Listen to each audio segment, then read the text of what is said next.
نشیب و فراز۔ میرا تعلق خوشحال اور امیر گھرانے سے تھا۔ میرے میاں سرکاری افسر تھے اور دولت کی دیوی ہم پر بڑی مہربان تھی۔ میں ہر وقت اپنی خوش قسمتی پر رشک کرتی۔ اچانک ہمارے گھر کو کسی کی گندی نظر لگ گئی اور ہمارے برے دن شروع ہو گئے۔ میرے میاں رشوت کے الزام میں پھنس گئے اور ان کی نوکری چلی گئی۔ ہماری تمام جمع پونجی بھی ضبط کر لی گئی اور ہم سڑک پر آ گئے۔ میں صرف میٹرک پاس تھی اور اتنی تعلیم کے ساتھ ملازمت کہاں ملتی۔ میاں نے اپنی نوکری کی کوششیں کی مگر بے سود۔ بدنامی کی وجہ سے کوئی نوکری دینے کو تیار نہ تھا اور ہم فاقوں تک آ گئے۔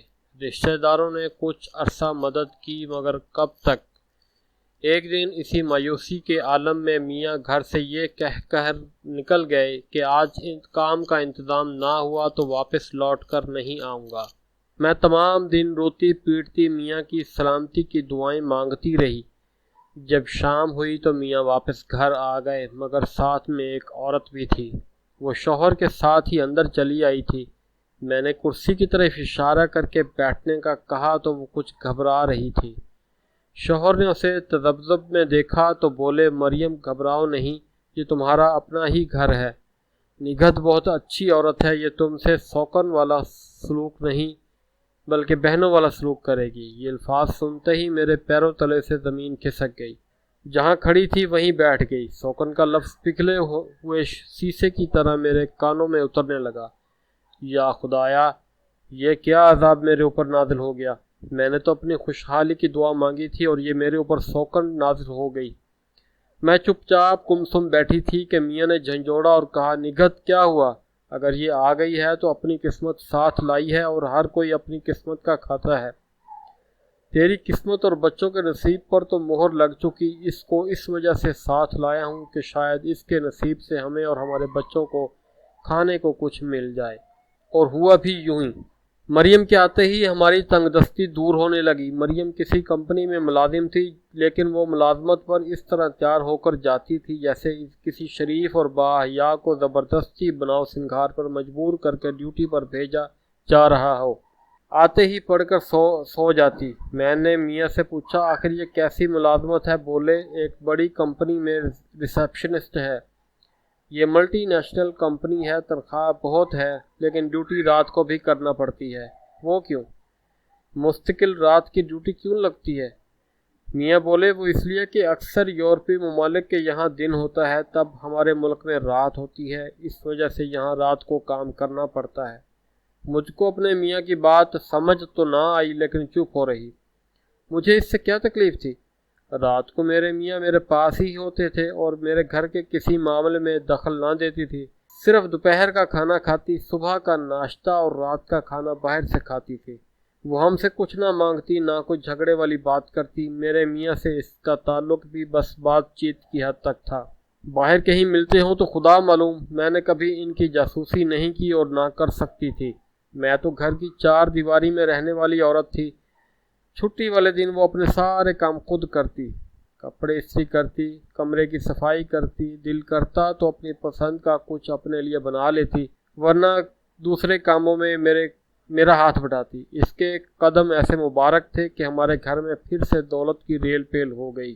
میرے بچے اچھا کھاتے تھے، اچھا پہنتے، معلوم نہیں اس کی تنخواہ کتنی تھی۔ وہ اپنی کمائی میرے میاں کے ہاتھ پہ رکھتی تھی، میں نے کبھی دخل نہ دیا۔ میرے گھر سے فاقے دور ہو گئے۔ مجھے اپنی قسمت پر یقین تھا۔ اب اگر قسمت میں سوتن ہی لکھی تھی تو اس سے اچھی سوتن کہاں مل سکتی تھی، جو کہ اچھا کماتی تھی، میاں سے بھی دور رہتی تھی۔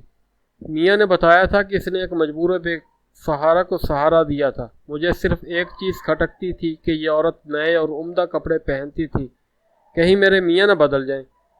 کیونکہ وہ سو رہی ہوتی تو اس کے آرام میں خلل نہ ڈالنے کی ہمیں خصوصی ہدایت کی گئی تھی۔ میں نے زیادہ سوچنا بیکار سمجھا۔ وہ مجھ سے بھی پیار سے بات کرتی اور مجھے بھی اپنی بہن کی طرح رکھتی۔ اس کی تنخواہ سے ہم نے جلد ہی گاڑی بھی لے لی۔ میاں روز شام کو مریم کو ڈیوٹی پر چھوڑنے جاتے اور واپسی میں خود آ جاتی، کہتی کہ کمپنی کی گاڑی چھوڑ جاتی ہے۔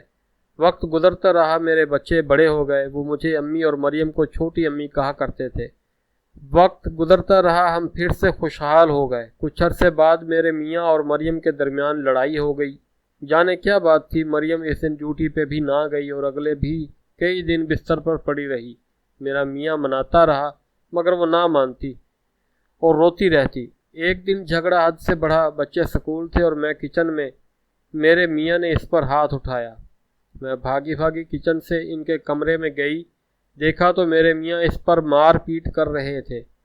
میرے جاتے ہی وہ مار پیٹ سے تو ہٹ گئے مگر مریم روتی رہی۔ میں نے پوچھا کیا بات ہے؟ بولے کچھ نہیں، تم جاؤ یہاں سے۔ مگر میں کیسے جا سکتی تھی؟ اتنے میں مریم بولی، باجی میں آج آپ کو سب کچھ بتاتی ہوں۔ یہ سنتے ہی میرے میاں کا رنگ فک ہو گیا، چہرے سے ہوائیاں اڑنے لگیں۔ اسی عالم میں وہ گھر سے باہر چلے گئے۔ میں نے مریم کو گلے لگایا، آنسو پونچھے۔ جب اس نے خود کو پیار کرنے والے کو دیکھا تو پھوٹ پھوٹ کر رونے لگی۔ میں نے اسے تسلی دی اور پوچھا کہ کیا مسئلہ ہے، تو اس نے مجھے سب بتانا شروع کیا۔ اس نے مجھے بتایا کہ اس شخص نے مجھے کسی سے خریدا ہے۔ تمہارے میاں نے کسی سے کچھ پیسے لینے تھے جو خاصی بڑی رقم تھی۔ اس شخص نے مجھے ان کے حوالے کیا کہ میرے پاس پیسے تو ہیں نہیں، تو تم اس کو لے جاؤ۔ وہ شخص میرا کچھ نہیں لگتا تھا، بلکہ بچپن میں اس نے میرے باپ کی دشمنی میں مجھے اغوا کیا تھا۔ میں اس شخص کے گھر میں اس وقت تک تو محفوظ رہی جب تک اس کی ماں زندہ تھی، مگر اس کے بعد اس نے اپنی بدمعاشی دکھانی شروع کر دی۔ جب میں تمہارے میاں کے پاس آئی تو اس نے حد ہی کر دی۔ اس نے مجھے باقاعدہ ایک ایسی عورت کے سپرد کر دیا جو ہر روز مجھے کسی گاہک کے حوالے کرتی، جو رقم طے کرتی اس سے اپنا کمیشن لیتے اور باقی کمائی تمہارا شوہر لے لیتا۔ اس نے تو مجھے کمائی کا ذریعہ بنا لیا۔ میرے والد اس غم میں چل بسے۔ یہ راز میرے سینے میں تھا۔ میں چاہتی تھی کہ میرا بھی تمہارے جیسا کوئی گھر ہو، تمہارے جیسے بچے ہوں۔ اسی بات پہ ہمارا جھگڑا ہوا۔ تمہارے شوہر کے دل میں میرے بچوں کے لیے کوئی جگہ نہیں، وہ میرا پیدا ہونے والے بچے کو اپنا نام بھی نہیں دے سکتا۔ میں نے سوچا تھا کہ ہو سکتا ہے کچھ عرصے بعد یہ شخص مجھ سے نکاح کر لے، لیکن یہ انکاری ہے۔ یہ میری کمائی کھا سکتا ہے، اس کے بچے میری کمائی پر پل سکتے ہیں، لیکن یہ میرے ہونے والے بچے کو اپنا نام نہیں دے سکتا، بلکہ مجھ سے کہتا ہے کہ یہ بچہ ختم کروا دو۔ اسی بات پر ہمارا جھگڑا ہو رہا تھا۔ وہ رونے لگی۔ مجھے اس بات نے بہت صدمہ دیا۔ مریم مجھے نہ بتاتی تو مجھے کبھی پتہ نہیں چلتا۔ بعض اوقات ناواقفیت بھی ایک نعمت ہوتی ہے، اور جب اسرار سامنے آ جائیں تو یہ ناقابل برداشت ہوتا ہے۔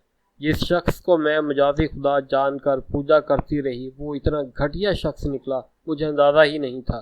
میں نے تمام حقیقت جان کر اپنے بھائی کو فون کر کے بلوایا اور اس کو تمام حالات بتائے۔ میرے بھائی نے کہا کہ اگر تم چاہو تو میں طلاق دلوانے میں تمہاری مدد کر سکتا ہوں، تم اس شخص سے جان چھڑوا لو۔